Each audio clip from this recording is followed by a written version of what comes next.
Hello everyone, আমি মুক্তা। Perfect kitchen জোনে আপনাদের সবাইকে স্বাগত। আজ আরও একটি নতুন রেসিপি নিয়ে আপনাদের সামনে হাজির হয়ে গেছি। আমার আজকের রেসিপি গাজরের হালুয়া। শীতকালে পিঠেপুলির মতো গাজরের হালুয়াও খুবই পপুলার একটি রেসিপি। তাহলে চলুন রেসিপিটি দেখে নেওয়া যাক।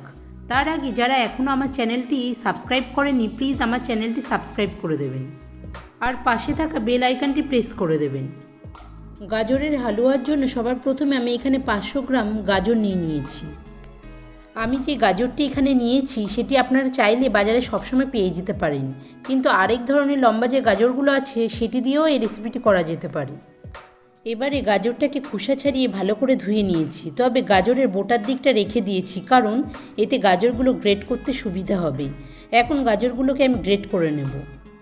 প্রথমে গাজরের নিচের অংশটুকু কেটে ফেলে দিয়ে একটি গ্রেটারের সাহায্যে গ্রেট করে নেব। তাহলে আপনারা নিশ্চয়ই দেখতে পাচ্ছেন আমার এখানে পুরো গাজরটাই গ্রেট করা হয়ে গেছে। আর গ্রেট করার পরে আমি এখানে কিছু ড্রাই ফ্রুটস কুচিয়ে নেব। তার জন্য আমি এখানে নিয়েছি সামান্য কিছু কাজু বাদাম, কিশমিশ, কাঠবাদাম আর খোয়া ক্ষীর। এবারে সমস্ত কিছু একে একে কুচিয়ে নেব। সবার প্রথমে আমি এখানে কাঠবাদামগুলোকে একটু পাতলা করে কুচিয়ে নিচ্ছি। এইভাবে সমস্ত ড্রাই ফ্রুটসগুলো কুচিয়ে একটি পাত্রে নিয়েছি। তারপর 50 গ্রাম খোয়া ক্ষীর গ্রেটারের সাহায্যে আমি গ্রেট করে নেব। দেখুন এখানে খোয়া ক্ষীরটা কতটা সুন্দর গ্রেট করা হয়ে গেছে। এবার গ্যাস অন করে 2 চা চামচ ঘি দিয়ে দেব। যারা ঘি খেতে চান না সেক্ষেত্রে ঘিটাকে স্কিপ করে সাদা তেল ব্যবহার করতে পারেন। এবার ঘি গরম হয়ে এলে গ্রেট করে রাখা সমস্ত গাজরটুকু দিয়ে দেব। এই সময় গ্যাসের ফ্লেম লো টু মিডিয়ামে রেখে গাজরগুলোকে হালকা আঁচে ভেজে নিতে হবে। এতে গাজরের কালারও চেঞ্জ হবে না আর গাজরগুলো খুব ভালোভাবে সেদ্ধ হয়ে যাবে। প্রায় 10 মিনিটের মতো গাজরটাকে কুক করে নিতে হবে। গাজর যদি ঠিক করে ভাজা না হয় তাহলে কিন্তু গাজর থেকে কাঁচা গন্ধ বের হতে পারে। সেই জন্য একটু সময় নিয়ে গাজরটাকে ভেজে নিতে হবে। আর গাজর ভাজতে ভাজতেই কিন্তু সেদ্ধ হয়ে যায়, আলাদা করে এটি সেদ্ধ করার কোনো প্রয়োজন নেই। এইদিকে একটা পাত্রে আমি 500 গ্রাম লিকুইড দুধ নিয়েছি। দুধটি ফুটে উঠলে এর মধ্যে 2 চা চামচ পাউডার দুধ দিয়ে ভালোভাবে মিশিয়ে নেব। এই দুধটা আমি হালুয়াতে ব্যবহার করব। আপনারা যদি গুঁড়ো দুধ ব্যবহার করতে না চান সেক্ষেত্রে লিকুইড দুধ দিয়েই করতে পারেন। এরপর দুধটি ফুটে উঠলে গ্যাসটি অফ করে দেব। এইদিকে দেখুন গাজরটি খুব ভালো করে সেদ্ধ হয়ে গেছে, গাজরের থেকে তেলও ছেড়ে দিয়েছে। এবার এর মধ্যে 50 গ্রাম আগে থেকে গ্রেট করে রাখা খোয়া ক্ষীর দিয়ে দেব। মাঝারি আছে গাজরের সাথে খোয়া ক্ষীরকে ভালোভাবে মিশিয়ে নিতে হবে। এই সময় বারে বারে নাড়াচাড়া করতে হবে, নইলে নিচ থেকে লেগে যেতে পারে। কয়েক মিনিট নাড়াচাড়া করে নেওয়ার পর ফাইনালি আমি এখানে দুধটা অ্যাড করছি। এবার সমস্ত উপকরণগুলো খুব ভালো করে মিশিয়ে নিতে হবে। এই সময় গ্যাসের ফ্লেম হাই করে বারে বারে নাড়তে হবে। মিষ্টিপ্রেমী মানুষেরা শীতকালের ডেজার্ট হিসেবে গাজরের হালুয়া আমরা অনেকেই পছন্দ করি। খুবই কম সময়ে কম উপকরণে বানিয়ে নেওয়া যায় এই সুস্বাদু গাজরের হালুয়া।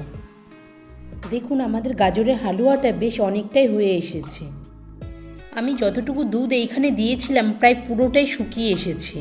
আর যখনই দেখবেন দুধটা এরকম শুকিয়ে এসেছে ঠিক তখনই দিয়ে দিতে হবে চিনি। আমি এখানে 200 গ্রাম চিনি অ্যাড করেছি। আপনারা আপনাদের স্বাদ অনুসারে এখানে চিনি অ্যাড করে নেবেন। চিনি দেওয়ার সাথে সাথে কিন্তু চিনির জলটা ছেড়ে আবার পাতলা হয়ে আসবে। এই সময় হাই ফ্লেমে বারে বারে নাড়াচাড়া করে নিতে হবে। এটি এইখানে রান্না হতে থাকুক, ততক্ষণে পাশের বার্নারে একটি ফ্রাই প্যান বসিয়ে তাতে 1 চা চামচ ঘি দিয়ে দেব। তারপর ঘি গরম হয়ে এলে সমস্ত ড্রাই ফ্রুটসগুলো এক এক করে ভেজে নিতে হবে। দেখুন আমি এখানে দিয়ে দিচ্ছি কাজু বাদাম, কাঠবাদাম আর কিশমিশ। এরপর সমস্ত ড্রাই ফ্রুটসগুলোকে হালকা করে ভেজে নেব যতক্ষণে এর থেকে কাঁচা গন্ধটি চলে যাচ্ছে।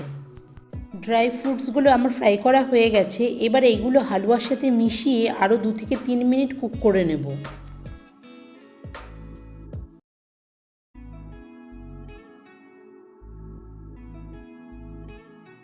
দেখুন এটি একদম শুকিয়ে এসেছে। এবার এর মধ্যে আমি থেতো করে রাখা এলাচ দিয়ে দেব। আপনারা চাইলে এলাচের গুঁড়োও ব্যবহার করতে পারেন। এরপর গাজরের হালুয়ার সাথে এলাচটাকে ভালোভাবে মিশিয়ে নিয়ে গ্যাস অফ করে দেব, কারণ এটি ঠান্ডা হলে আরেকটু শুকিয়ে যাবে।